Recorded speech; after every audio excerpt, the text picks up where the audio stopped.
Welcome to super star Rajinikanth fans creation. Video பார்க்குற எல்லாத்துக்கும் ஒரு சின்ன வேண்டுகோள், சேனலை சப்ஸ்கிரைப் பண்ணிட்டு வீடியோ தொடர்ந்து பாருங்கள். நம்ம ரஜினி சார் எப்பவுமே நிறைய உதவி செஞ்சுக்கிட்டே இருப்பார். ஆனால் மக்கள்கிட்ட வந்து சில பேர் என்ன சொல்லுவாங்க அப்படின்னா, ரஜினி எதுவுமே செய்ய மாட்டார், மக்களுக்கு எதுவுமே செய்ய மாட்டார், தான் மட்டும் சம்பாதிச்சு சொத்து சேர்த்து வச்சுருப்பாரு அப்படின்னு சொல்லிட்டு சில பேர் சில நாய்கள் வந்து சொல்லிக்கிட்டே இருப்பாங்க. நம்ம ரஜினி சார் பார்த்திங்க அப்படின்னா எப்பவுமே வந்து நிறைய பேருக்கு உதவி செஞ்சுக்கிட்டே தாங்க இருப்பார். சமீபத்தில் பார்த்திங்க அப்படின்னா வந்து தருமபுரி மாவட்டத்தில் உள்ள ரஜினி மக்கள் மன்றம் இருக்குது பார்த்திங்களா, அங்கே வந்து இணைய செயலாளராக இருந்த மகேந்திரன் அப்படிங்கிறவர் ஜனவரி 5ஆம் தேதி வந்து ஒரு சாலை விபத்தில் வந்து இறந்துட்டாரு. அவங்களோட குடும்பத்தை நம்ம தலைவர் ரஜினிகாந்த் அவர்கள் வந்து இப்போ சமீபத்தில் வந்து சந்திச்சாங்க.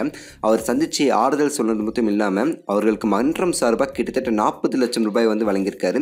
அதே சமயத்தில் தன்னுடைய சொந்த நிதியாக பார்த்தீங்க அப்படின்னா 10 லட்சம் சேர்த்து கொடுத்துருக்காரு. அது மட்டும் இல்லாமல் மகேந்திரன் அவர்களுடைய 2 மகன்களுடைய படிப்பு செலவை நான் ஏற்றுக்கிறேன் அப்படின்னு சொல்லிட்டு ஒரு வாக்குறுதி கொடுத்துருக்காருங்க நம்ம தலைவர். இது போன்ற பல உதவிகளை அவர் செஞ்சுக்கிட்டே தான் இருக்காரு. 90s டைமில் பார்த்தீங்க அப்படின்னா எக்கச்சக்க உதவி செஞ்சார்.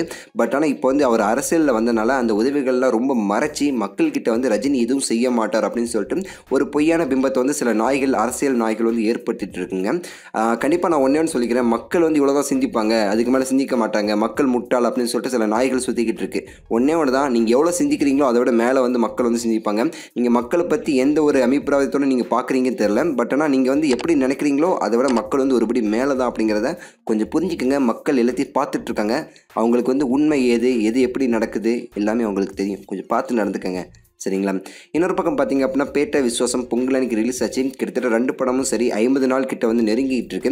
இப்போ பார்த்தீங்க அப்படின்னா விஸ்வாசம் திரைப்படத்தை பல தியேட்டர்களில் வந்து வாடகை கொடுத்து ஓட்டினாங்க அப்படின்னு சொல்லிட்டு நிறைய பேருக்கு தெரியும். பேட்டை திரைப்படமும் சரி வாடகை கொடுக்காம சில தியேட்டர்களில் நல்லாவே ஓடிக்கிட்டு இருக்கு. நாளைக்கு வந்து சில படங்கள் ரிலீஸ் ஆகிறதுனால 2 படமும் சில தியேட்டர்கள்லேருந்து கம்மியாகும் அப்படின்னு சொல்லிட்டு எதிர்பார்க்கப்படுது. ஸோ வந்து கம்மியாக வாய்ப்பு இருக்குங்க. இப்போ வர பார்த்தீங்க அப்படின்னா பேட்டை திரைப்படம் வந்து சென்னையில் கிட்டத்தட்ட 17 கோடியை தாண்டி வசூல் செய்யுது அப்படின்னு சொல்லிட்டு சொல்லப்படுது.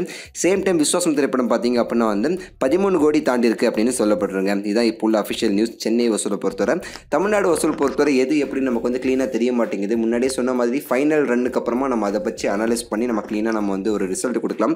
வேர்ல்டு வைடை பொறுத்தவரை முன்னாடி சொன்ன மாதிரி தான் பேட்டை திரைப்படம் கண்டிப்பாக சொல்கிறேன் 320 கோடி தாண்டி போயிடுச்சு ஆல்ரெடி. விஸ்வாசம் திரைப்படம் அதே தான் 200 கோடியை தாண்டி இருக்குது அப்படின்னு சொல்கிறாங்க. பட் ஆனால் அஃபிஷியலாக என்ன சொல்கிறாங்க அப்படின்னா 200 கோடி இன்னும் தொடவே இல்லை அப்படின்னு சொல்லிட்டு சில பேர் சொல்லிக்கிட்டு இருக்காங்க. அதை பற்றி முழு டீட்டெயில் நமக்கு பின்னாடி தான் கிடைக்கும். ஸோ வந்து அதுக்கும் நம்ம வந்து வெயிட் பண்ணி தான் ஆகணும் அப்படிங்கிறதையும் நம்ம வந்து சொல்லிடுறாங்க. நீங்கள் பார்க்குற வீடியோ ஏதாவது ஸ்க்ரீனில் இருந்தது அப்படின்னா அதை கிளிக் பண்ணி அந்த வீடியோவை பார்த்துக்கோங்க. அடுத்த வீடியோவை பார்க்குறதுக்கு முன்னாடி நம்மளுடைய SRFC சேனலை சப்ஸ்கிரைப் பண்ணிக்கோங்க.